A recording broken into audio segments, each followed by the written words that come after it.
Olá, sejam bem-vindos e bem-vindas a mais uma aula de Química no Preveste Unicap.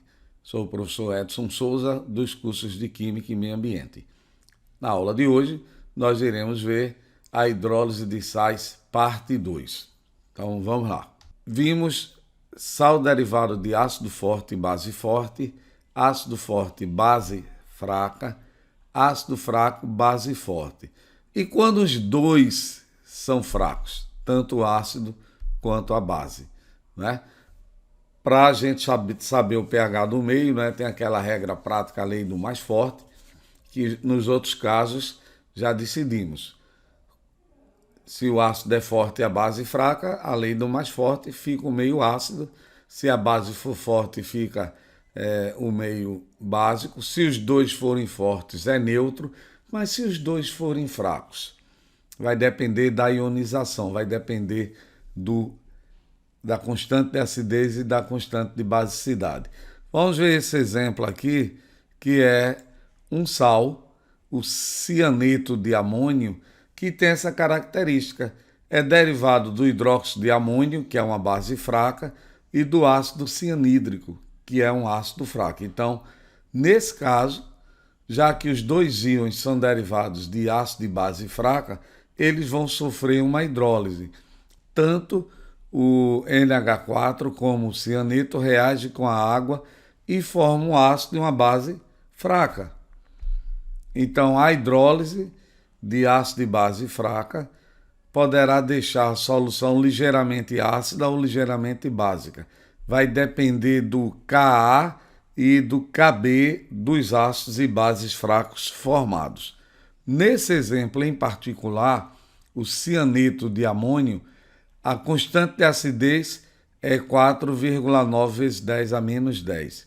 A constante de basicidade para o hidróxido de amônio é 1,8 vezes 10 a menos 5. Então, quando a gente vai analisar o cianeto de amônio, eu sei que o Ka é maior do que o Kb, tá certo? Isso quer dizer que essa base está mais ionizada, que, portanto, eu tenho uma concentração de OH- maior do que H+, o que vai resultar numa solução de pH básico, pH maior do que 7. Os dois íons sofrem hidrólise, entretanto, quem vai definir é a relação do Ka do ácido com o Kb da base. Em soluções onde o Ka é maior do que o Kb, a solução é ligeiramente ácida, pH menor do que 7. E quando o Ka é menor do que o Kb, aí eu tenho uma solução ligeiramente básica, o pH maior do que 7, ok? Então, quando o sal é derivado de ácido fraco e base fraca, os íons, tanto cátion quanto ânion, sofrem hidrólise. É isso que interessa para a gente. E a constante de hidrólise é dado pela concentração da base vezes o ácido pelos íons que reagiram. Aquela velha ideia, se eu multiplicar isso aqui por um número e dividir pelo mesmo número, não se altera. Foi o que eu fiz multiplicando por H+ vezes OH- dividido por H+ e OH-. Quando eu reorganizo isso aqui, eu fico com a expressão interessante.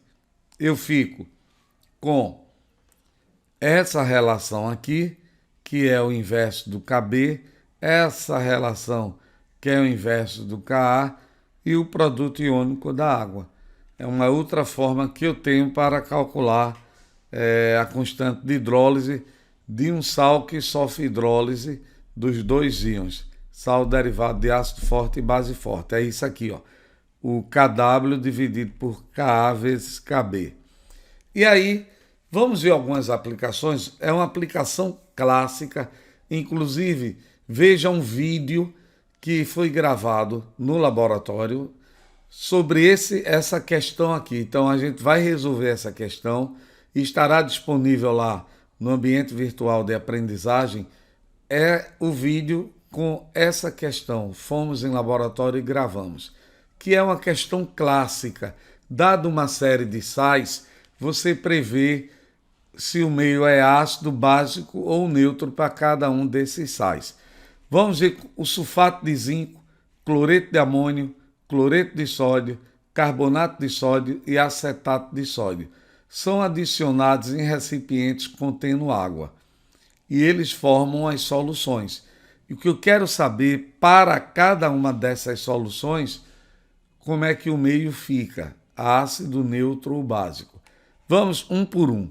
Primeiro sal, sulfato de zinco. Gente, é a primeira coisa a fazer. Que tipo de sal é esse? Ora, o zinco é o cátion, que vem da base. Então, como ele não é alcalino nem alcalino terroso, eu digo que o zinco vem derivado de uma base fraca, porque só é base forte alcalinos e alcalinos terrosos. O grupo sulfato vem do ácido sulfúrico, H2SO4, que é um ácido forte. Então, o sulfato de zinco é um sal derivado de base fraca e ácido forte. Gente, sem olhar mais nada, lembrando daquela regra prática da lei do mais forte, como ele vem derivado de um ácido forte e uma base fraca, prevalece a força do ácido, o meio será ácido, pH menor do que 7, ok? Quem sofre a hidrólise é o zinco, forma o hidróxido de zinco e sobra H+. Vamos ver outro exemplo. Cloreto de amônio.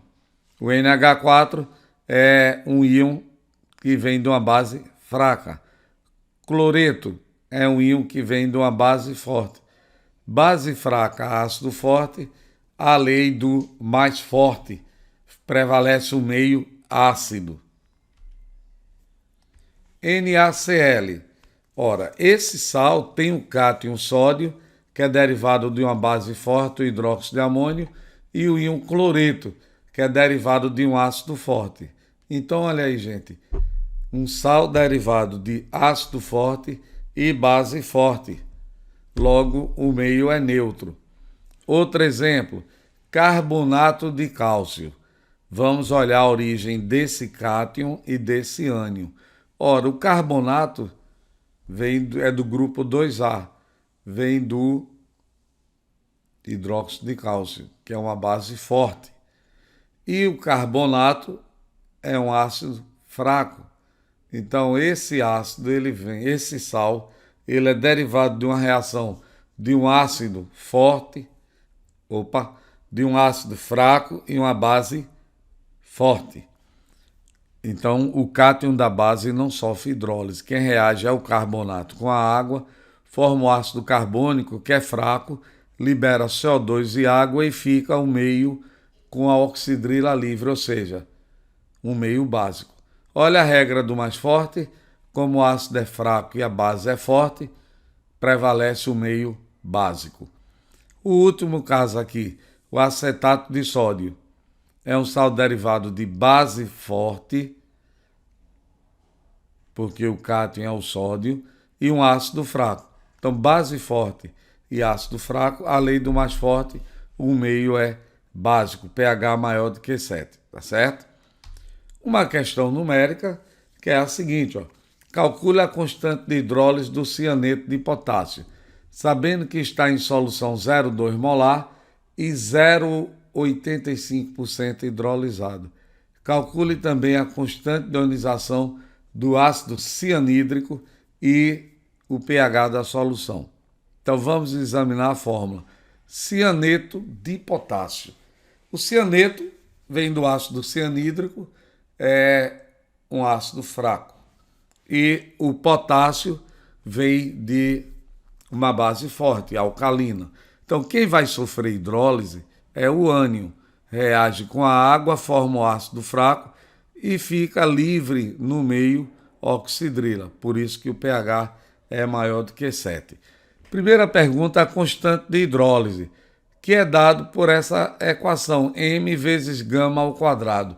É semelhante ao que eu vi a constante de acidez Ka, que é m-alfa ao quadrado, porque ali no ácido, numa base, o alfa é o grau de ionização. Aqui na hidrólise eu represento por um gama, que é o grau de hidrólise. Então a constante de hidrólise é o produto da concentração vezes o grau de hidrólise ao quadrado. Eu tenho a concentração 0,2 E aqui, preste atenção, aqui está em porcentagem.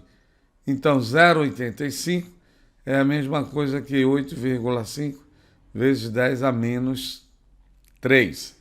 E isso é elevado ao quadrado, ou seja, 1,44 vezes 10 a menos 5. A outra pergunta, qual é o pH, qual é a constante, né, de ionização do ácido? Olha, o pH, como esse sal sofre hidrólise básica, eu tenho OH no meio. É só a gente calcular a concentração desse OH, que é dado por M vezes gama, que é a molaridade vezes o grau de hidrólise, 0,2, e o grau de hidrólise 0,85, mas aqui eu boto o valor real, é só dividir por 5, 8,5 vezes 10 a menos 3. Isso dá 1,7 vezes 10 a menos 3. A concentração de OH-. Como POH é menos o log de OH-, menos o log de 1,7 vezes 10 a menos 3, isso é 2,77. Mas eu não quero POH, eu quero pH. Nós sabemos que o pH mais o POH é 14, pH mais 2,77 é igual a 14, subtraindo 11,7. É o pH dessa solução. Então, pessoal, com isso, a gente encerra a hidrólise. Assista o vídeo legal que tem sobre o experimento de hidrólise. É muito interessante, tá bom? Até a próxima aula. Na próxima aula, nós vamos começar a falar do sistema tampão, ok? Então, até breve.